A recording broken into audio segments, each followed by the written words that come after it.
Hoje a nossa conversa é sobre um tema muito importante e que eu tenho certeza que muita gente ainda desconhece, mas precisa saber mais. A gente precisa falar sobre diabetes do tipo 1.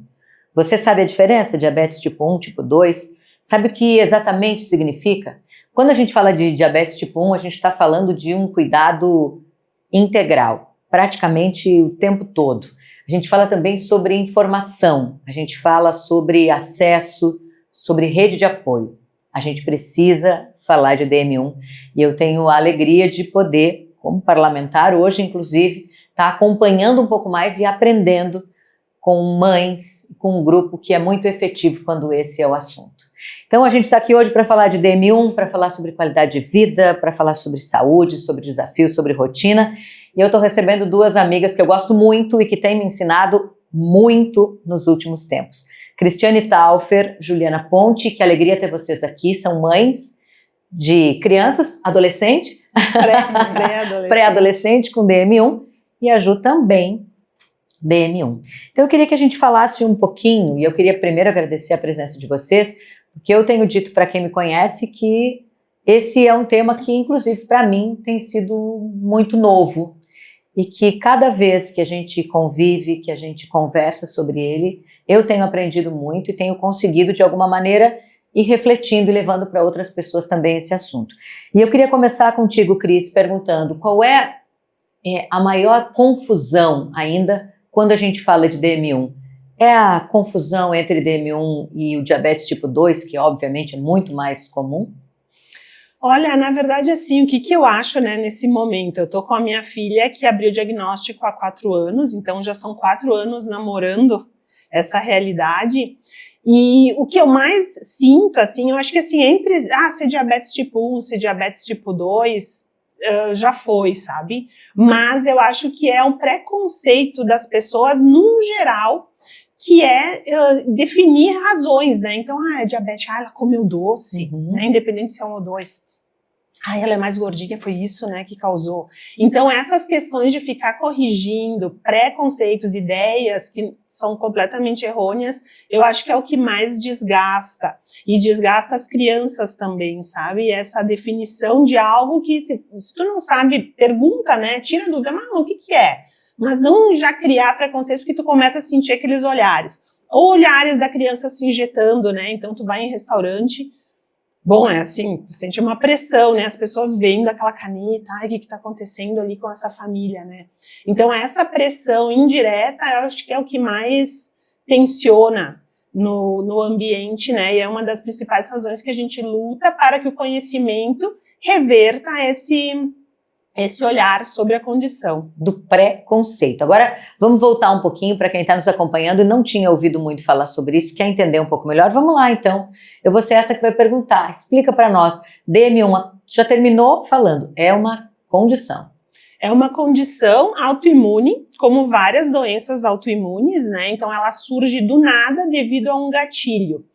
Quem tem uma condição autoimune, ela pode desenvolver qualquer doença autoimune. Então, não necessariamente vai ser o diabetes. Pode ser celíaca, se tornar celíaca, né?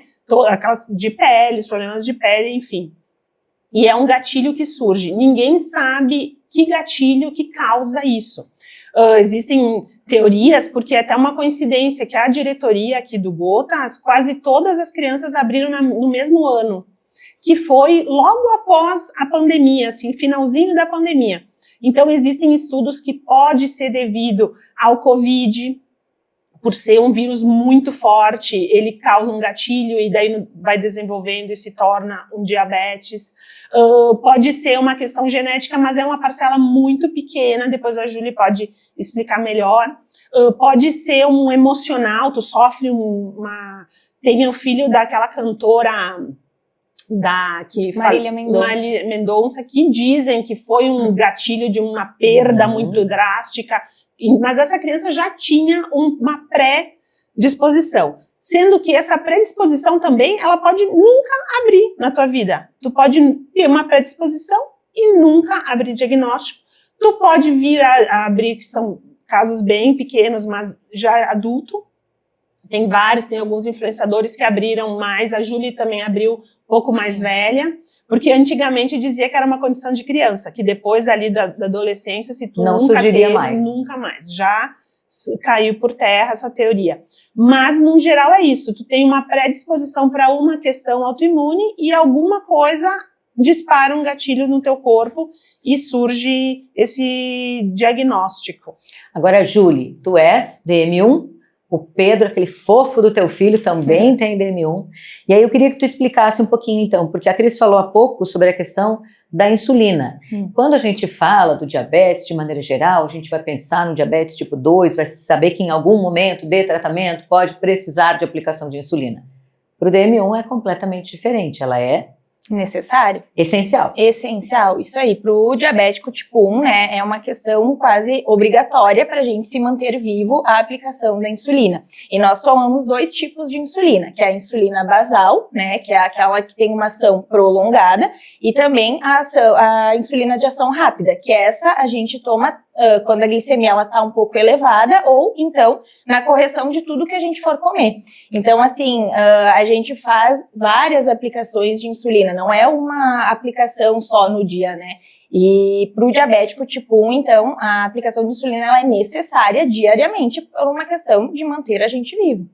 Julie, conta para nós, como é que foi então, quando é que tu abriu o teu diagnóstico em relação ao DM1 e como é que foi depois, né, com a vinda do teu filho também? Sim. O meu diagnóstico, então, como a Cris colocou, eu descobri de uma forma tardia, eu tinha 23 anos, e eu já apresentava os sintomas uns bons meses antes do meu diagnóstico, e assim, eu também tenho a questão genética na família. No meu lado paterno, uma irmã do meu pai, ela era DM1, né, ela descobriu com 18 anos na época, e morou um bom tempo da vida dela com os meus pais. Então, assim, a gente já tinha um certo entendimento da doença. Embora, quando eu comecei a apresentar os sintomas, nós achamos que poderia ser qualquer coisa menos diabetes. Até que então eu comecei a perder muito peso. Em questão de um mês eu perdi 13 quilos. E eu tinha sempre muita fadiga, muitas cãibras, que foi aí que eu comecei a achar que alguma coisa estava muito estranha e que eu precisaria ir atrás. E aí fui nos médicos, fiz todos os exames e aí veio o meu diagnóstico de diabetes tipo 1.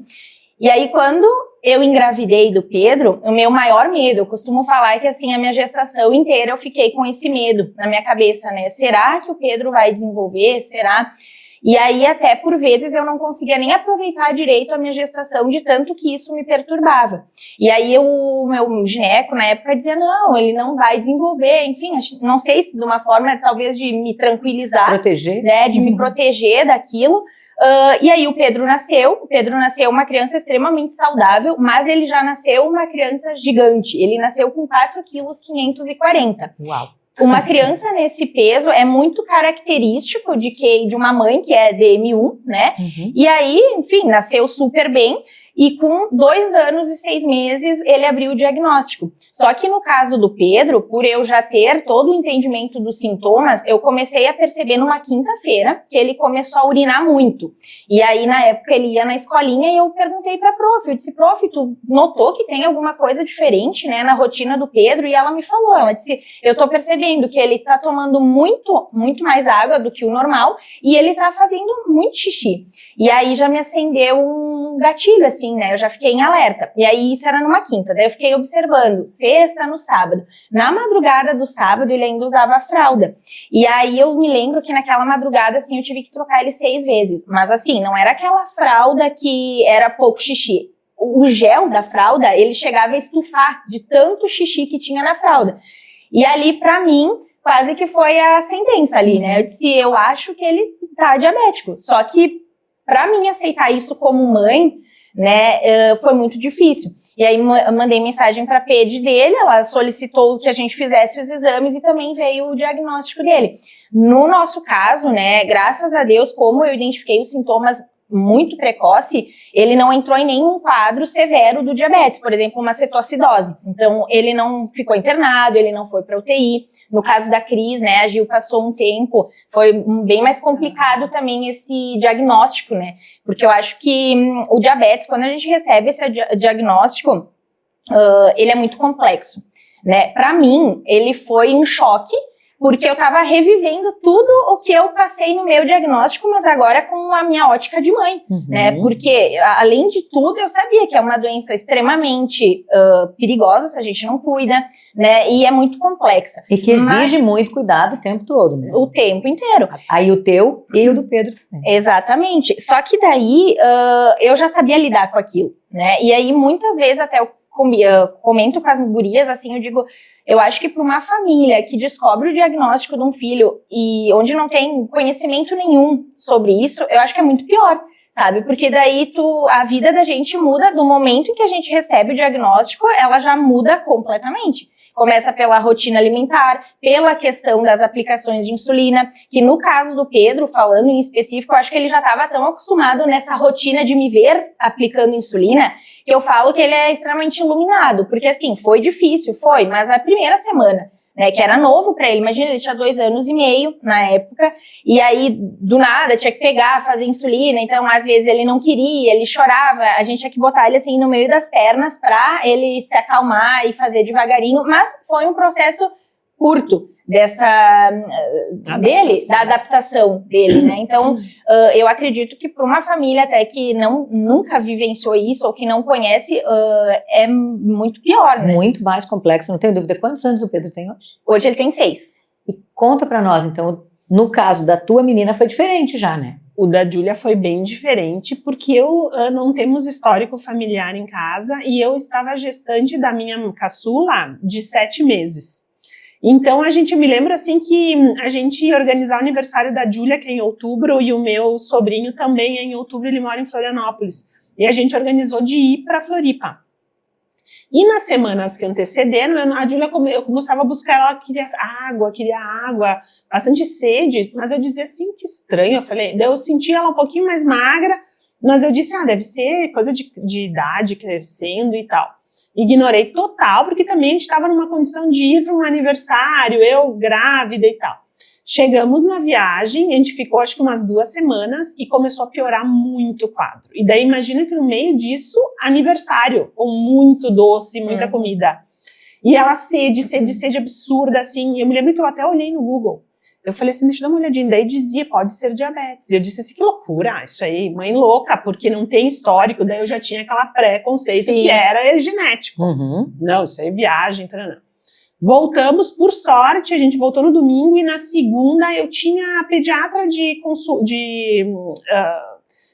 hábito, né? Tinha uma consulta com a pediatra. E ela começou a passar super mal, começou a vomitar. E eu na minha cabeça, nossa, ela tá com alguma virose. E daí, por sorte, como eu tava grávida, eu disse, mãe, vem junto na pediatra, porque se ela vomitar, daí tu tá junto, né?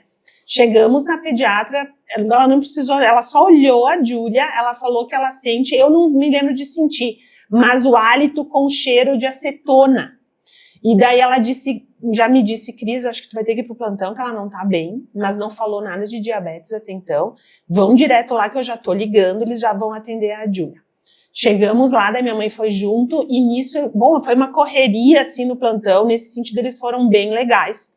Porque eles super começaram a fazer ponta de dedo e tal, tentar ver o que estava acontecendo, e começou a surgir esse diabetes, o nome. E já, abriu sala na UTI, teve que ir pra UTI, porque ela entrou em quadro extremo, né, e teve que baixar a UTI por 1 semana. E daí eu me lembro que eu liguei pro meu marido e falei, Marcelo, vem correndo que ela vai pro UTI. Ele falou, da onde isso? Tá louca? Aí eu falei, só vem. E foi, assim, super traumatizante, por causa que uma UTI, né, para uma criança, na época ela tava com 6, então fios de um lado, fios do outro, presa, super, assim, traumatizante, né. Eu acho que uma coisa, o que aconteceu com a Júlia? Ficamos ali por 1 semana, voltamos para casa, e como eu tava gestante, eu não podia dormir lá, né, então acabou que o meu marido dormiu, e eu fiquei em casa, minha mãe dormia comigo, e eu me lembro que eu cheguei em casa, eu comecei a tirar o armário também, né, preconceito. Doces e pães, tem que tirar tudo. Bom, e assim eu limpei, não sobrou nada, porque tudo era carboidrato dentro da vida de uma pessoa, né? Não existe. Disse, o que a gente vai dar de comida para a Júlia? O que vai ser essa situação, né? E daí, canetas, agulhas, né? Essa coisa da agulha também é algo que traumatiza, né? Mas tive que ser forte, até porque eu estava gestante, então eu não tive muita chance de... Surge uma energia assim, né? O meu marido, ele sofreu bastante, ele ficou assim, no mínimo, 1 ano, numa depressão muito forte, que ele não conseguia nem estar junto no ambiente quando tinha que dosar, de tão, assim, afetado que ele ficou. E a Júlia, eu acho que ela levou um choque tão grande no hospital, que quando ela viu, tá, então é uma caneta, mas eu não vou ter esses fios ao meu redor, ela aceitou bem. Então já entendeu que era menos. Entendeu que era menos, mas a gente mora muito perto de um clube, e daí eu me lembro que a gente ia, ela dizia, mãe, eu não vou poder comer sorvete nesse verão, era outubro. Eu disse, Júlia, eu acho que não, a gente vai ter que... Porque daí é uma ignorância total, né, sobre o que vai ser a alimentação. Vocês nunca tinham ouvido, quer dizer, a Júlia sim, né, claro que vivia isso, mas vocês lá não. Tu sabe que é engraçada a vida, né? Eu tive uma colega de universidade diabética, desde pequena, que se tornou uma amiga até bem próxima. E ela veio a falecer, ela estava com os seus 40 anos, então uns 3 anos antes do diagnóstico da Júlia, ela faleceu, com todas as situações terríveis que tu ouve do diabetes. Então, eu estava cega, problemas no andar, um horror, né? Um horror.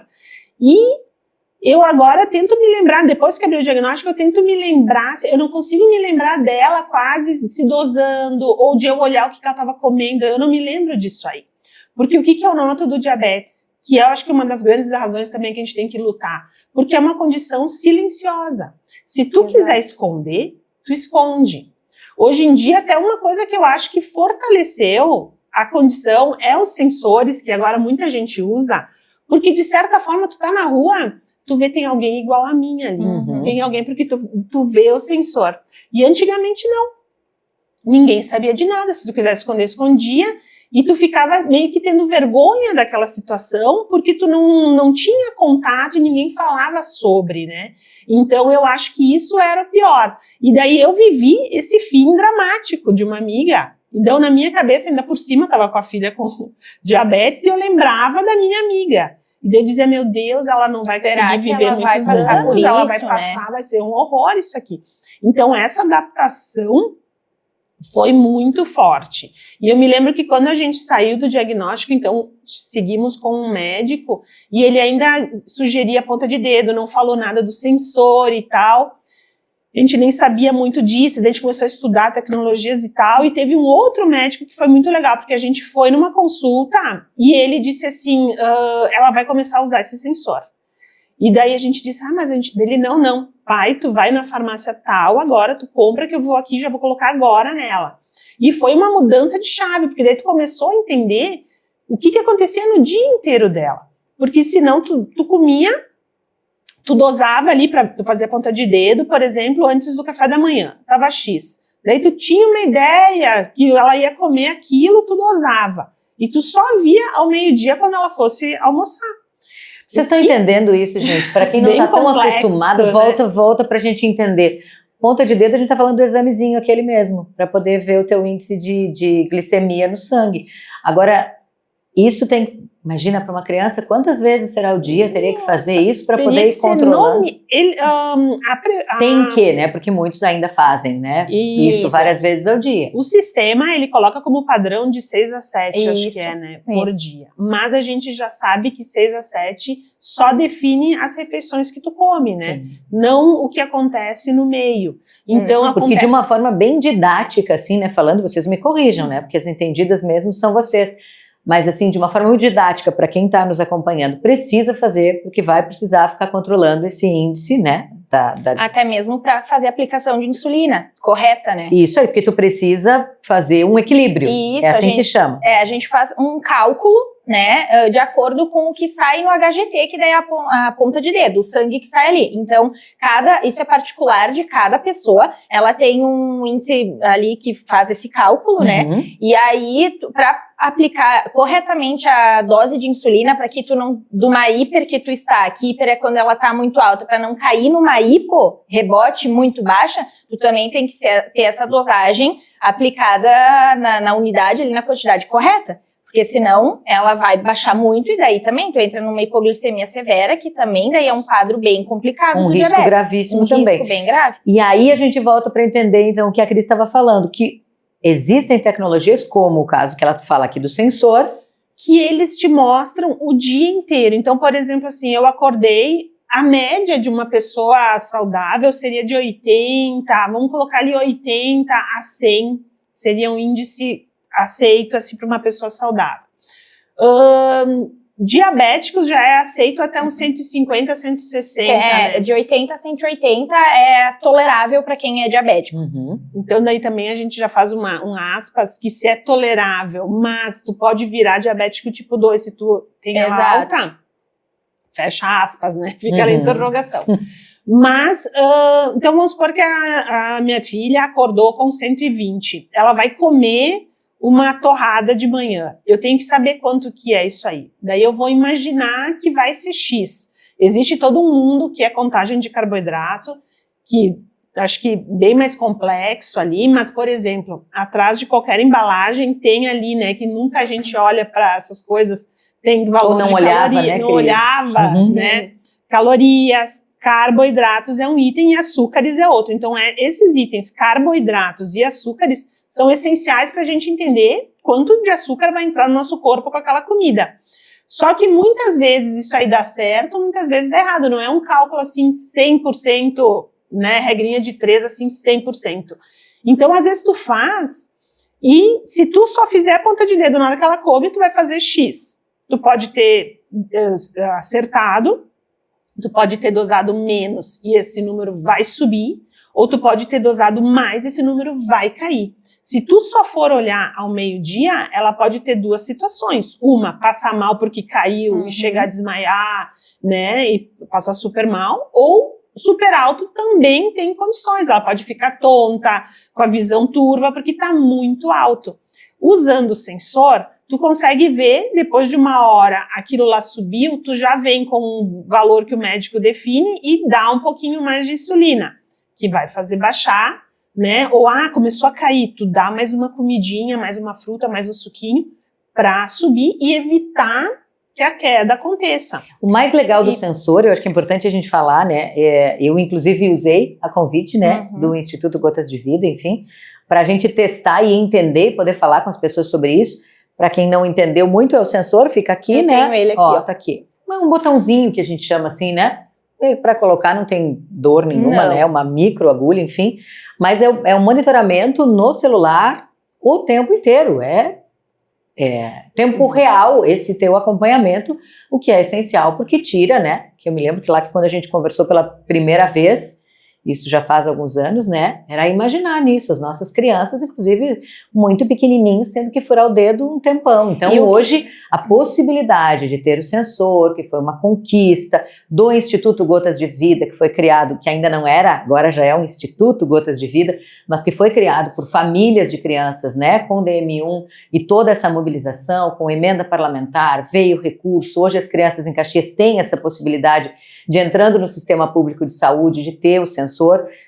E agora, né, a luta é para que a gente consiga manter, obviamente, mas mais do que isso, né, que consiga levar essa informação para as famílias, né? Isso. Porque a gente precisa que as famílias saibam, não adianta ter, o botãozinho ele não está resolvendo aqui, ele não aplica a insulina, este sistema. Então ele é um controle para a aplicação, a gente ainda precisa fazer. E só fazendo também, né, uma observação nisso que a Cris comentou do Libre, diante de todas as possibilidades e coisas boas que ele tem, para mim o que é mais importante, o que facilita muito na nossa rotina é as setas de tendência que tem no Libre. Então, às vezes, a Cris comentou da torrada, né, ele vai comer no café da manhã a torrada. A gente escaneia, vê quanto é que tá, e ele tem, são 5 setas, né? Que é a seta estável, subindo rápido, subindo devagar, caindo rápido e caindo devagar. Então, ali tu também consegue ter uma noção. Por exemplo, eu vou comer a torrada agora, medir, tá, sei lá, 150 caindo rápido. Tu sabe que se tu fizer a dose completa, talvez que deu ali no teu cálculo da contagem de carboidrato, com a glicose já em queda, tu vai ter uma hipo muito mais rápido. Então, talvez ali tu consegue diminuir a dose da quantidade de insulina para que ela estabilize, sabe? Então, as setas de tendência que o Libre nos permite também facilita muito no nosso dia a dia para a aplicação da insulina da forma correta, né? Na quantidade correta. Porque qual que é a nossa luta diária, né? É tentar fazer com que essa glicemia dessa criança fique uma linha reta. Na meta, né? Na meta. Normalmente é montanha-russa, né? Se tu pegar a maioria dos quadros vai ser uma montanha-russa, porque é muito difícil. Então é uma pressão enorme. O que acontece com a ponta de dedo também, que a gente tem visto agora, conversando, porque com o que surgiu ali o Gotas, a gente começou a falar com mais famílias, né? A gente fala também de uma posição que a gente começou a lutar antes, nós tínhamos como usar o sensor, né? E a gente viu esse benefício e lutou para que todos conseguissem.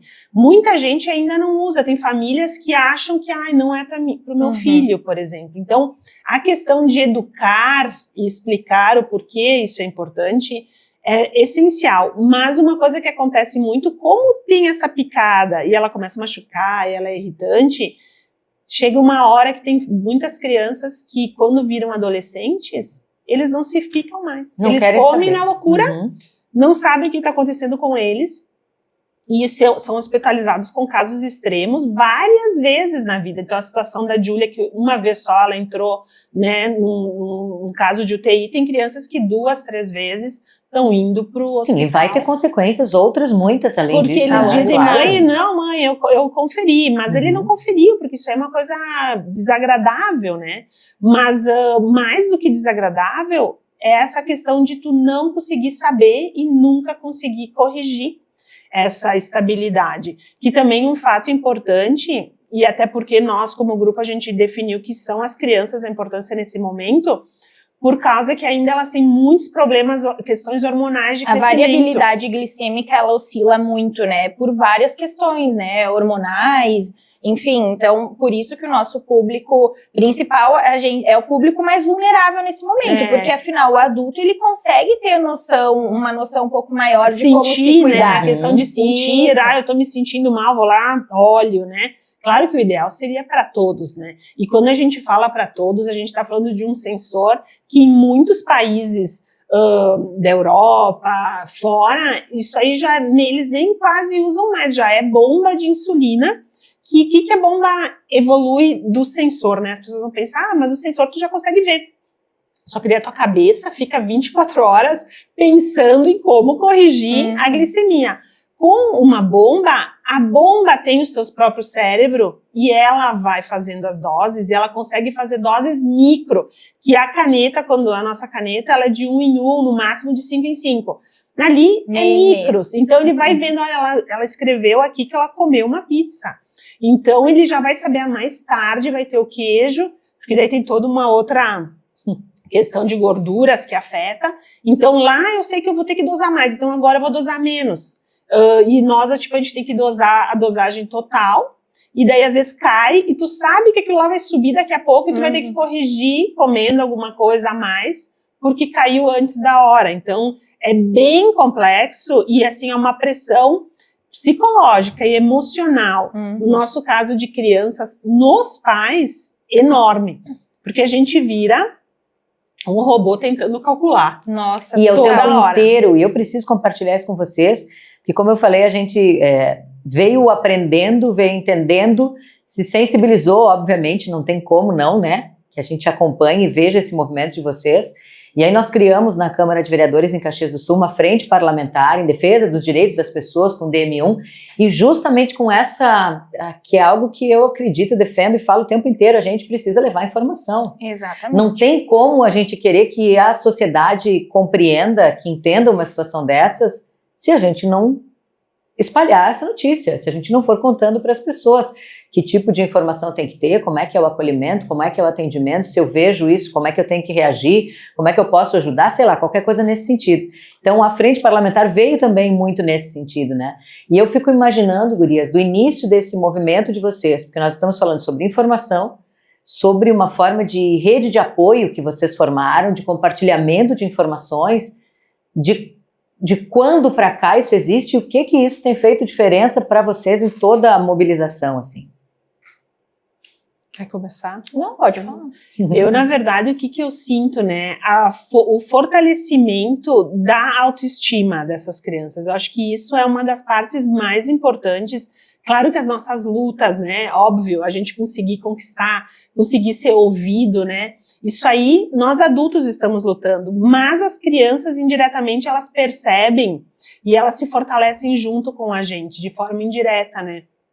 Então eu acho que a gente luta muito para isso, para que essas crianças percebam que elas são capazes de tudo, né, porque, por exemplo, no grupo também já surgiu muitas conversas nos nossos eventos que a gente faz, de pais que dizem, eu vou ter que ensinar daqui a pouco um artesanato, alguma coisa que a pessoa possa fazer de casa, porque ela não vai conseguir trabalhar, né? Ela tem essa condição, ela não vai conseguir trabalhar.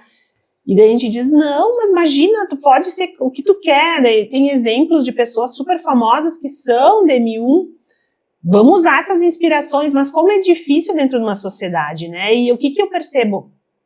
Que nessas horas tu percebe como existir leis são importantes, porque até então a gente não percebe como uma lei pode mudar muito, né? Então, vamos supor uma lei que obriga a empresa a deixar a pessoa com DM1 a se fazer teste de ponta de dedo, se sentir mal, ou parar para comer alguma coisa, né, aceitar essas questões. Tem algum tipo de protocolo, algum procedimento que seja, o nosso projeto de lei que já foi protocolado, que tenha um atendimento prioritário, né, quando a gente pensa sobre isso, né, tá em tramitação na casa e a gente espera que ele venha logo também para discussão. E assim, isso tudo é importante, porque muda radicalmente. E é uma coisa que só através de leis, né, porque senão tu luta e vai ser a opinião desse empresário, desse chefe, pro outro chefe, de quem tá né? aqui hoje, não vai ser o de amanhã, talvez, não é né? Um padrão, e a gente tá falando nesse caso de adultos, né? Mas quando o grupo ele foi criado para ser um grupo de uma rede de apoio, vamos dizer assim,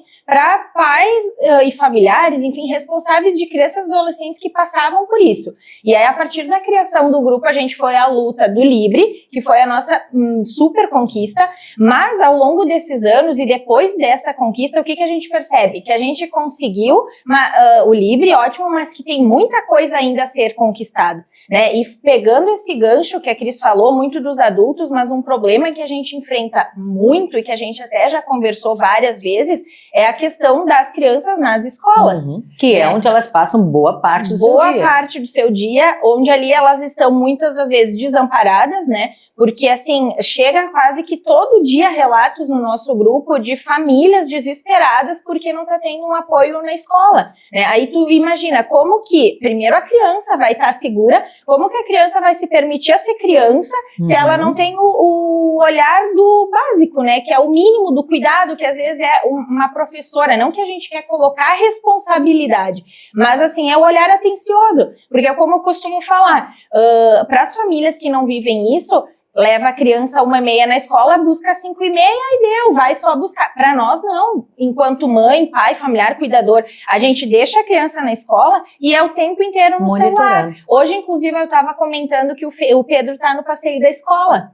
E aí o meu coração já ficou, né, porque eu disse, bom, eu vou estar lá falando com as gurias, e aí como que vai ser? Se a prof precisar me mandar uma mensagem, tanto que eu deixei meu marido como sobreaviso, eu disse, fica ligado no teu telefone, que talvez se a prof precisar, ela vai mandar uma mensagem para te passar uma orientação para ela.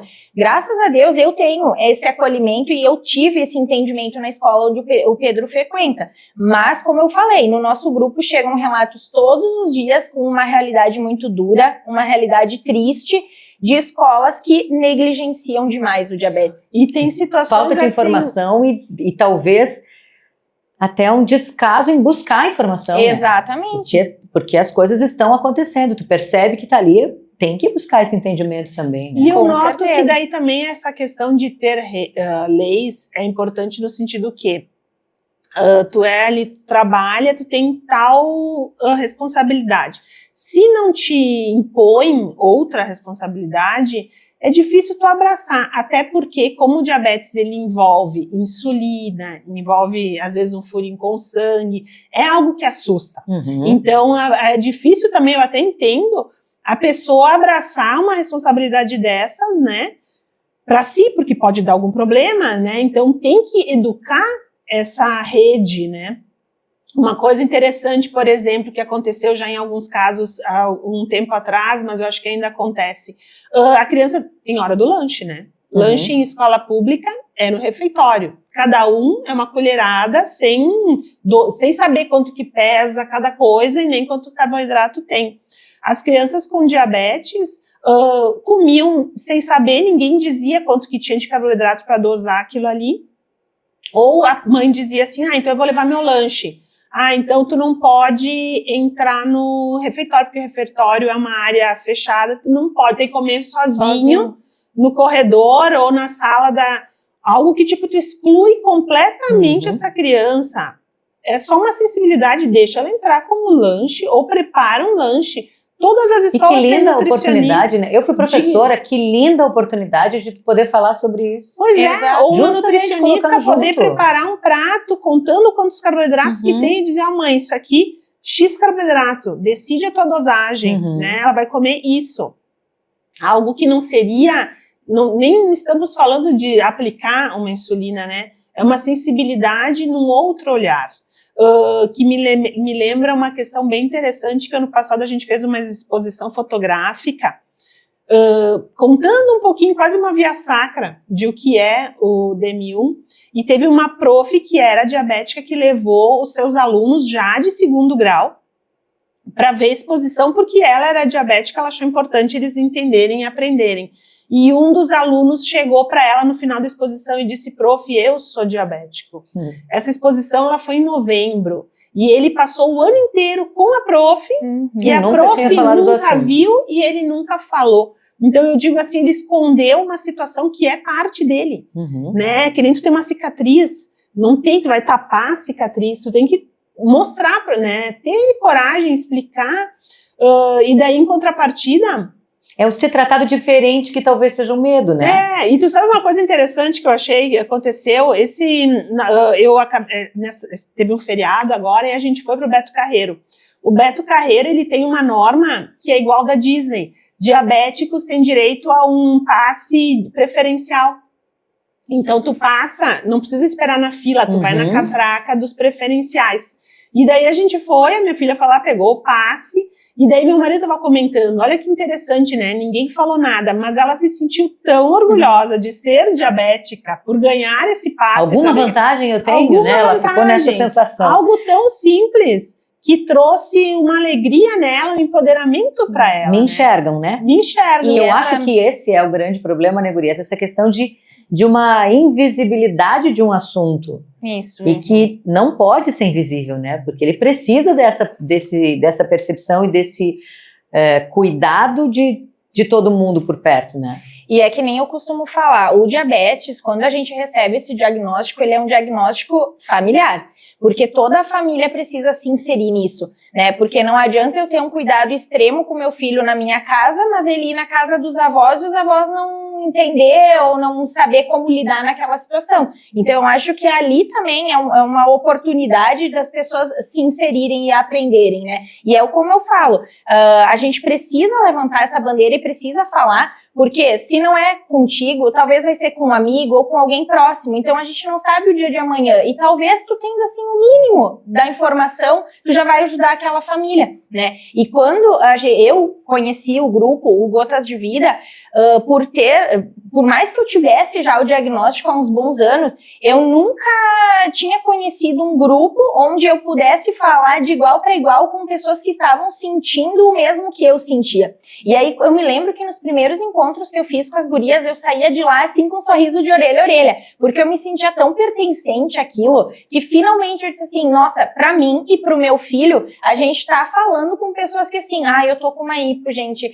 Às vezes a pessoa acha, tu tá com uma hipoglicemia, a gente fica muito mal numa hipoglicemia. E aí quem tá de fora às vezes não tem esse olhar atencioso ou acha que é só uma hipoglicemia. E não é, uma hipoglicemia é uma coisa muito ruim. Então eu vejo assim que quando a gente tá junto, é muito positivo também por esse acolhimento que a gente tem uns com os outros, né? E o nosso grupo, ele cresceu muito também de uns tempos pra cá justamente por isso. De pessoas que às vezes não têm o diagnóstico na família, mas são amigos de quem tem. E aí, sei lá, fica sabendo de uma pessoa que abriu o diagnóstico e diz, entra lá no grupo do Gotas que lá vocês vão conseguir esse amparo inicial. E é o que a gente também presta para essas famílias, sabe? Esse sentimento de pertencimento, de acolhimento, né? E sempre levando isso de uma forma leve, tranquila. para as pessoas. Vamos pensar um pouquinho, então, do que já se conquistou e do que a gente ainda quer fazer todo mundo junto. Bom, a gente já falou dessa questão do sensor, que hoje, né, por esse recurso de emenda parlamentar, está disponível para as nossas crianças que estão na rede. A gente já falou sobre eventos, né, o Gotas já fez vários eventos, nós também junto, incluindo a frente parlamentar, mas com vocês, a gente já fez um momento também importante falando sobre esse assunto, um simpósio, e quer que isso se torne algo anual. E a gente já visitou a ICD juntas, né, o Instituto da Criança com Diabetes, para entender como é que funciona. Temos feito alguns contatos, assim, onde as nossas crianças e adolescentes são atendidos aqui em Caxias. E uma vontade que a gente tem e que nós estamos discutindo e debatendo juntas é a ampliação do que já existe hoje, o ambulatório DM1 na Universidade de Caxias do Sul, talvez uma das possibilidades, uma ampliação ainda desse atendimento. E por que a gente fala da necessidade, gurias? Vamos explicar para as pessoas de um ambulatório e não de um atendimento específico. Porque hoje em dia, por exemplo, pela rede pública, a criança ela vai e ela é atendida pela médica, a endocrinologista, que vai definir qual é o quadro dela, definir essas tabelas que a Julie comentou, então quanto eles mandam cálculos, então quanto de insulina tu tem que dosar para tanto de glicemia, né, e definindo ali. Então são coisas bem específicas voltadas para isso. Porém, o diabetes ele envolve muito mais. A comida é a primeira, né, que entra na nossa questão, a questão da nutrição, que é o quê? Aprender não a comer, a questão não é comer direito, é entender o que tu come e o que ele causa no teu corpo. Então isso também é uma coisa bem importante, que nem eu comentei no início, não vai nunca mais comer sorvete. Na verdade não, tu tem que entender em que momento da tua vida é o momento de comer o sorvete e saber quanto dosar para esse sorvete. E essa questão da nutrição ela é bem complexa, porque muitas coisas que até as próprias nutricionistas consideram saudáveis, para um diabético às vezes é pior do que um doce, sabe? Várias farinhas, tipos de farinhas específicos, sobe muito a glicemia. Então tem que aprender muito essa questão nutricional. Segunda parte, a parte de enfermaria também eu acho bem importante, então ter uma enfermeira que vai te explicar como manusear com todos esses medicamentos, né, cuidar como se aplicar a insulina, como utilizar a caneta de insulina, né? Como ler o sensor, né, aprender, então isso é uma questão da enfermagem que seria também super importante. Uma questão que é, assim, super triste, que é a questão da assistente social, né, porque existem, o diabetes não escolhe só famílias ricas, né, ele escolhe situações bem pobres, e a gente vê situações assim de pais ausentes com avós que são catadores de lixo e uma criança diabética. Como é que essa criança vai, que amparo que ela tem, né? Então ter um assistente social eu acho essencial. E a questão da psicologia, porque assim acontece muito, né, na parte da adolescência, problemas graves de rejeição do diabetes. Então ter esse apoio psicológico para aceitar, para ir se desenvolvendo, né, nesse sentido, eu acho muito importante. Uma coisa bem legal do ICD, que eles, além disso, eles têm a academia, eles têm educador físico, né, para ensinar também a colocar o esporte dentro da vida dessa criança, e dentista, porque dentista é uma coisa também muito importante, né, os dentes, eles sofrem, ficam mais com tendência a ter cáries e tal, então é uma coisa que também precisa ter um controle, fora oftalmo, todos esses médicos precisam estar na vida dessa criança, né, porque são questões que quando o diabetes, ali a glicemia está muito instável, ela pode prejudicar, né, então ter o exame do fundo do olho, o multidisciplinar, né, precisa realmente de um amparo multidisciplinar. Essa tem sido a nossa luta, né, a gente já está quase fechando o tempo, acho que até já passou um pouquinho, mas a gente precisa falar um pouco de tudo o que tem movimentado, algo que para muita gente ainda é absolutamente novo. Então, o quanto é importante que a gente não deixe, né, na invisibilidade um assunto tão grande quanto esses, assim. Eu vou te pedir, Julie, só para a gente encerrar, o que dá para dizer para essas famílias que estão, talvez, abrindo o diagnóstico agora, assustadas com esse início? O que a gente pode falar nesse sentido? Eu acho que, assim, por mais complexo que seja, né, o pós-diagnóstico, as pessoas, elas têm que entender que é um dia de cada vez. E, assim, entender que elas não estão sozinhas, mas que o diagnóstico também, ele não é o fim do mundo. Mas que dentro do diabetes, tu precisa estudar, tu precisa ir a fundo, tu precisa entender com aquela condição de saúde que vai fazer parte da tua vida agora. Né? Então, assim, eu acho que a grande questão é educação em diabetes, para saber como lidar com a criança que recebeu o diagnóstico, a família também saber lidar com esse pós-diagnóstico e também, né, lembrar que para o pessoal que é aqui da nossa região, de Caxias, que o Instituto ele está à disposição para acolher essas famílias e que a gente, dentro do possível, consegue também dar esse amparo que tanto se precisa, né, nesse pós-diagnóstico.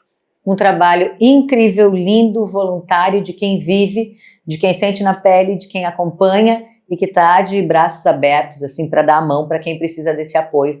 A Frente Parlamentar também está à disposição, acompanhem as redes aí, o Gotas de Vida, porque a gente só tem muito a aprender. Muito obrigada pela participação de vocês. Obrigada. A gente ainda vai falar muito sobre isso, mas por hoje a gente fica por aqui, até o próximo encontro.